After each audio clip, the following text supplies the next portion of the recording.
দর্শক আমন্ত্রণ জানিয়ে শুরু করছি কালবেলার আজকের লিড নিউজ। আমাদের আজকের লিড নিউজের শিরোনাম জোটের জট খোলার চ্যালেঞ্জে বিএনপি। প্রতিবেদনটি করেছেন রাজকুমার নন্দী। এবার জানাবো বিস্তারিত।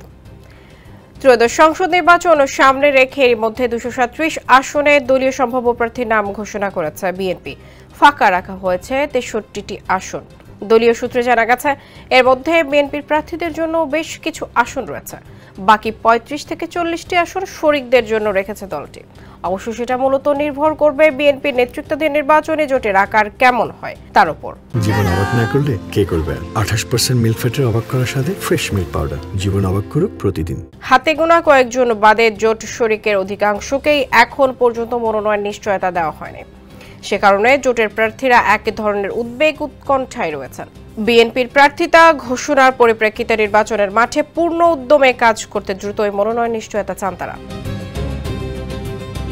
দলীয় সূত্রে জানা গেছে মিত্রদের জন্য আসন ছাড়ের ক্ষেত্রে নির্বাচনে প্রতিদ্বন্দ্বী দলের প্রার্থীকারা সেটি বিবেচনায় রেখেছে বিএনপি। এক্ষেত্রে সংশোধিত আরপিওর খসড়াও বিবেচনায় নেওয়া হচ্ছে। সে হিসেবে বেশিরভাগ আসনে মনোনয়ন দেওয়ার ক্ষেত্রে পরীক্ষিত জোটভুক্ত দলের শরিক নেতারা যারা ইমেজ সম্পূর্ণ এবং বিজয়ী হয়ে আসার মতো তাদের ঢাকা সহ দেশের বিভিন্ন জায়গায় অগ্রাধিকার দেওয়া হবে। জানা গেছে আসন বন্টনের ব্যাপারে মিত্রদের প্রার্থী তালিকা নিয়ে শিগগিরই আলোচনায় বসবে বিএনপি, তবে দিনক্ষণ এখনো ঠিক হয়নি।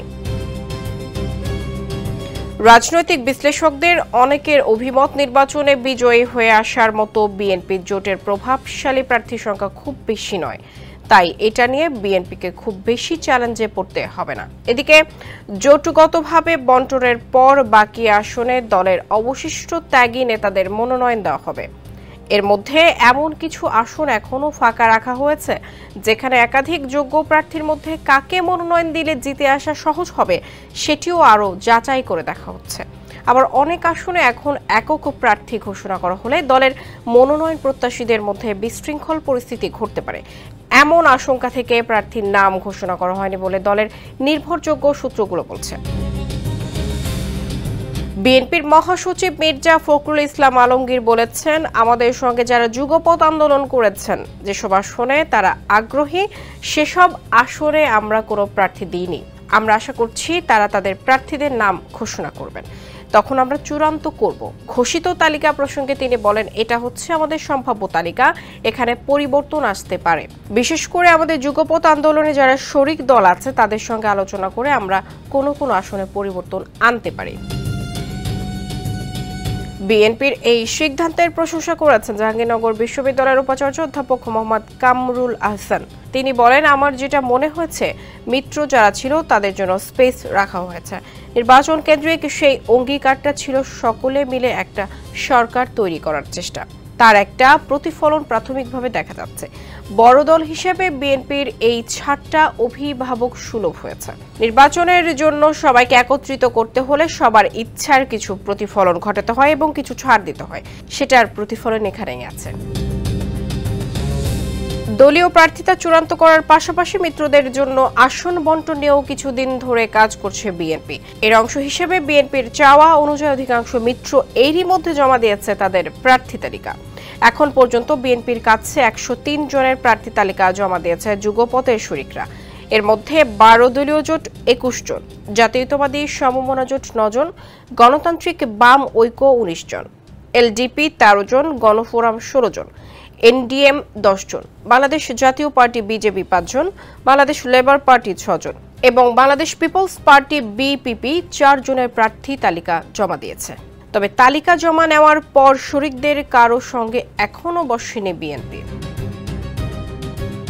এদিকে এখনো প্রার্থী তালিকা জমা না দিলেও এ নিয়ে বিএনপির সঙ্গে 6 দলীয় জোট গণতন্ত্র মঞ্চ এবং গণ অধিকার পরিষদের আলোচনা চলছে। বিএনপির সঙ্গে অর্ধশত আসনে সমঝোতা চায় গণতন্ত্র মঞ্চ।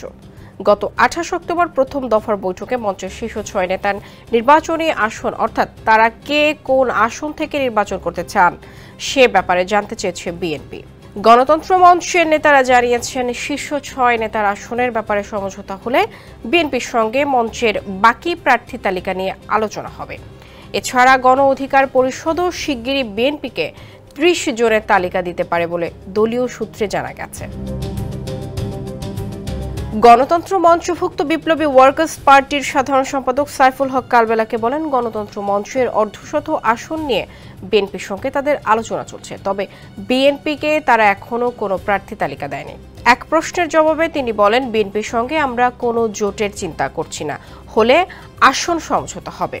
গণ অধিকার পরিষদের সাধারণ সম্পাদক রাশেদ খান কালবেলাকে বলেন, বিএনপির সরকার গঠন করলে ফ্যাসিবাদ বিরোধী যুগপৎ আন্দোলনের মিত্রদের নিয়ে জাতীয় সরকার গঠনের কথা বলেছে। এ ব্যাপারে গণ অধিকার পরিষদ ইতিবাচক। আগামী নির্বাচন একসঙ্গে করার ব্যাপারে এখন বিএনপির সঙ্গে আমাদের আলোচনা চলছে, এখনো পর্যন্ত চূড়ান্ত কোনো সিদ্ধান্ত হয়নি। তিনি আরও বলেন, বিএনপি আমাদের কাছে প্রার্থী তালিকা চেয়েছিল, আমরা এখন পর্যন্ত সেই তালিকা প্রস্তুত করতে পারিনি। আশা করছি তালিকা সহ শিগগিরই তাদের সঙ্গে আমাদের আলোচনা হবে। একাদশ সংসদ নির্বাচনে শরিকদের জন্য 59টি আসন ছেড়েছিল বিএনপি।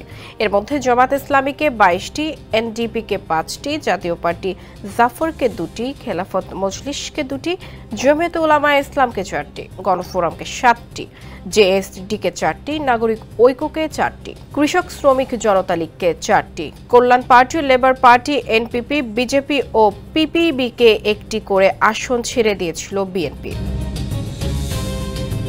আওয়ামী লীগের কার্যক্রম নিষিদ্ধ থাকায় পরিবর্তিত পরিস্থিতিতে জামাতকেই বিএনপির প্রধান প্রতিদ্বন্দ্বী হিসেবে মনে করা হচ্ছে। বিএনপি এখন বৃহত্তর নির্বাচনী জোট গঠনের প্রক্রিয়ায় রয়েছে। জামাতের বাইরে থাকা অন্য ইসলামী দল ও আলেমদের পাশাপাশি বামপন্থী কিছু দলকেও পাশে চায় বিএনপি। গণ অভ্যুত্থানের মধ্যে দিয়ে গড়ে ওঠা জাতীয় নাগরিক পার্টি এনসিপির সঙ্গে রাজনৈতিক যোগাযোগ রয়েছে তাদের। দলীয় সূত্রে জানা গেছে, গণফোরামের জন্য ছাড় দিতে পারে ঢাকা 7 ও নরসিংদী 3 আসন, যেখানে সম্ভাব্য প্রার্থী হতে পারেন সুব্রত চৌধুরী ও জগলুল হায়দার আফ্রিক। 2018 সালে গণফোরামকে 7টির মধ্যে ঢাকা 6 ও 7 আসনও ছেড়েছিল বিএনপি। সেবার সুব্রত চৌধুরী ঢাকা 6 আসন থেকে নির্বাচন করেছিলেন। এবারও বিএনপির কাছে তার জন্য এই আসন চেয়েছে গণফোরাম। গণ অধিকার পরিষদের সভাপতি নুরুল হক নূরকে পটুয়াখালী 3 আসন দেওয়া হতে পারে, আর ঝিনাইদহ 2 পেতে পারেন তার দলের সাধারণ সম্পাদক রাশেদ খান। চট্টগ্রাম 14 আসনে প্রার্থী হতে পারেন এলডিপির প্রেসিডেন্ট কর্নেল অবসর অলি আহমেদ বা তার বড় ছেলে ওমর ফারুক। অলি এবার নির্বাচন নাও করতে পারেন। আর কুমিল্লা 7 আসনে লড়বেন দলের মহাসচিব রেদওয়ান আহমেদ। এছাড়া চট্টগ্রাম 3 আসনটি প্রেসিডিয়াম সদস্য লেফটেন্যান্ট জেনারেল অবসর চৌধুরী হাসান সারওয়ার্দির জন্য চেয়েছে এলডিপি। এছাড়া পিরোজপুর 1 আসনে সবুজ সংকেত পেয়েছেন 12 দলীয় জোটের প্রধান ও জাতীয় পার্টি জাফরের চেয়ারম্যান মোস্তফা জামান হায়দার। বগুড়া 2 আসনে নাগরিক ঐক্যের সভাপতি মাহমুদুর রহমান মান্না এবং ঢাকা 17 আসনে BJP chairman barrister Andaleeve Rahman পার্থকে ছেড়ে দিতে পারে বিএনপি। লক্ষ্মীপুর 4 আসনে লড়বেন জেএসডি সভাপতি আসম আব্দুর রবের স্ত্রী তানিয়া রব। কিশোরগঞ্জ 5 আসনে বাংলাদেশ জাতীয় দলের চেয়ারম্যান সৈয়দ এহসানুল হুদাও গ্রিন সিগন্যাল পেয়েছেন, তবে বিএনপির কাছে এই আসনটি চেয়েছেন গণতন্ত্র মঞ্চভুক্ত বাংলাদেশ রাষ্ট্র সংস্কার আন্দোলনের সভাপতি অ্যাডভোকেট হাসনাত কাইয়ুমও। বিএনপির গুরুত্বপূর্ণ প্রার্থীদের পেছনে ফেলে ঢাকা 13 আসনে এনডিএম চেয়ারম্যান ববি হাজ্জাজ, ব্রাহ্মণবাড়িয়া 6 আসনে গণসংহতি আন্দোলনের প্রধান সমন্বয়ক জোরায়েদ সাকি এবং নড়াইল 2 আসনে জাতীয়তাবাদী সমমনা জোটের আহ্বায়ক ও এনপিপির চেয়ারম্যান ডক্টর ফরিদুজ্জামান ফরহাদ সবুজ সংকেত পেয়েছেন। এসব আসনে বিএনপি কাউকে প্রার্থী করেনি। খালি আছে ঝালকাঠি 1 আসনও। এই আসন থেকে নির্বাচন করতে চান Bangladesh labour party chairman Mostafizur Rahman Iran. একইভাবে জমিয়তে উলামায়ে ইসলামের সহসভাপতি ও হেফাজত নেতা জুনায়েদ আল হাবিবের জন্য খালি আছে ব্রাহ্মণবাড়িয়া 2 আসনটি। বিএনপির কাছে জমিয়তের যুগ্ম মহাসচিব রশিদ বিন ওয়াক্কাসের জন্য যশোর 5 আসনটি চেয়েছে 12 দলীয় জোট। এই আসনটিও খালি রয়েছে। লক্ষ্মীপুর 1 আসনেরই মধ্যে সবুজ সংকেত পেয়েছেন 12 দলীয় জোটের মুখপাত্র ও বাংলাদেশ এলডিপির চেয়ারম্যান শাহাদাত হোসেন সেলিম। তিনি কালবেলাকে বলেন, আমাকে অনেক আগেই মৌখিকভাবে কাজ করার জন্য বিএনপির উচ্চ মহল থেকে সংকেত দেওয়া হয়েছে। আমি নির্বাচনী কার্যক্রম চালিয়ে যাচ্ছি। আশা করছি লক্ষ্মীপুর 1 আসনে শেষ পর্যন্ত বিএনপির সমর্থন আমার উপর থাকবে।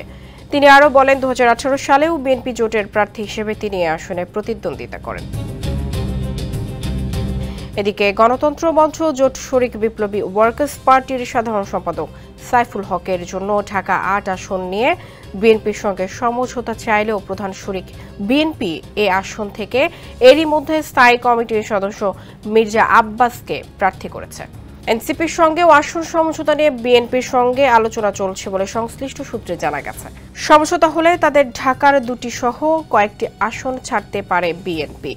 এনসিপির শীর্ষ পর্যায়ে নেতাদের সঙ্গে কথা বলে জানা গেছে, ঢাকা 11 থেকে দলটির আহ্বায়ক নাহিদ ইসলাম এবং ঢাকা 18 থেকে মুখ্য সমন্বয়ক নাসিরউদ্দিন পাটোয়ারি নির্বাচন করতে চান। জানতে চাইলে ঢাকা বিশ্ববিদ্যালয়ের রাষ্ট্রবিজ্ঞান বিভাগের অধ্যাপক কাজী মোহাম্মদ মাহবুবুর রহমান কালবেলাকে বলেন, বিএনপি জোটে খুব বেশি কনফিডেন্ট প্রার্থী নেই। শরিক হলেও আপনাকে তো নির্বাচনে প্রতিদ্বন্দ্বিতা দেখাতে হবে, এলাকায় নেটওয়ার্ক দেখাতে হবে, অর্থাৎ এলাকায় আপনার মোটামুটি একটা অবস্থান থাকতে হবে। তিনি আরও বলেন, বিএনপি যে 63 আসন ফাঁকা রেখেছে তার সব জোটের জন্য নয়, কিছু কিছু আসন দলের জন্য রয়ে গেছে। যুগপৎ আন্দোলনের মিত্ররা কিংবা বিএনপির এখন যাদের সঙ্গে জোট করার আলোচনা চলছে তাদের মধ্যে এত বেশি প্রতিদ্বন্দ্বী প্রার্থী নেই যারা এলাকায় যথেষ্ট প্রভাবশালী এবং শক্তিশালী অবস্থান রয়েছে। মূলত এলাকায় যারা প্রতিদ্বন্দ্বিতা তৈরি করতে পারবে তাদের সংখ্যা খুব বেশি নয়, ফলে সবাই প্রার্থিতা চাইবে না। প্রার্থী হতে হলে নির্বাচনে ন্যূনতম প্রতিদ্বন্দ্বিতা গড়ে তুলতে হবে। তাছাড়া একাদশ সংসদ নির্বাচনে একটি বড় দল বিএনপি জোটে ছিল, তাই আমার মনে হয় এবার 25 থেকে 30টি আসন জোটের জন্য ছাড়তে পারে বিএনপি। সব মিলিয়ে শরিকদের সঙ্গে আসন বণ্টন নিয়ে বিএনপিকে খুব বেশি চ্যালেঞ্জের মুখে পড়তে হবে না। এক প্রশ্নের জবাবে এই রাজনৈতিক বিশ্লেষক বলেন, জোটের প্রার্থীর বিপরীতে 2-1 জায়গায় বিএনপির পক্ষ থেকে স্বতন্ত্র প্রার্থী হতেও পারে, তবে সেটা খুব বেশি হবে না, কারণ দীর্ঘ অপেক্ষার পর পরিবর্তিত পরিস্থিতিতে বিএনপির নেতাকর্মীরা এবার ক্ষমতায় আসার জন্য মুখিয়ে রয়েছে।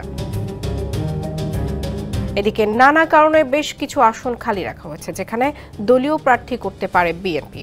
এর মধ্যে গাজীপুর 1 আসন থেকে দলের ঢাকা বিভাগীয় সাংগঠনিক সম্পাদক কাজী সাইয়েদুল আলম বাবুল, কুমিল্লা 2 থেকে দলের কুমিল্লা সাংগঠনিক বিভাগের সাংগঠনিক সম্পাদক অধ্যক্ষ সেলিম ভূঁইয়া, টাঙ্গাইল 5 থেকে দলের প্রচার সম্পাদক সুলতান সালাউদ্দিন টুকু, ঝিনাইদহ 4 থেকে স্বেচ্ছাসেবক দলের কেন্দ্রীয় সিনিয়র যুগ্ম সম্পাদক সাইফুল ইসলাম ফিরোজ মনোনয়ন পেতে পারেন। এছাড়া সীমানা জটিলতায় মামলা বিচারাধীন থাকায় বাগেরহাট 1, 2 ও 3 আসন খালি রাখা হয়েছে বলে জানা গেছে। প্রার্থী তালিকা থেকে একজনের নাম স্থগিত।